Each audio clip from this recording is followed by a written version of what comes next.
Ce soir, c'est Vasco qui officie aux platines et la salle est comble. Mais il y a quelque temps encore, c'était la messe que l'on disait sous cette coupole. L'église Saint-Joseph est devenue le Guépard, une boîte à la mode de Milan. Et les fêtards n'y trouvent rien à redire.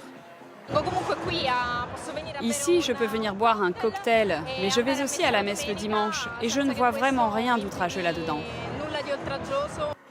Les églises déconsacrées comme celle-ci, au pays du Vatican, on en trouve du nord au sud, comme ici, à Gallipoli, dans les Pouilles. Andrea Di Martino en a fait sa spécialité, une obsession pour ce photographe.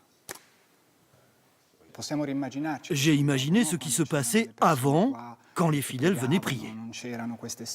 Bibliothèque, cinéma, bureau. L'Église catholique refuse de donner le chiffre exact de ces lieux de culte dénaturés.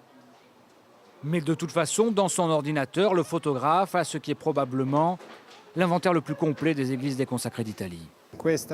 J'en ai déjà photographié 50, et à chaque fois, elle avait un usage différent. Et même quand une église se retrouve transformée en garage automobile, la foi ne disparaît jamais totalement.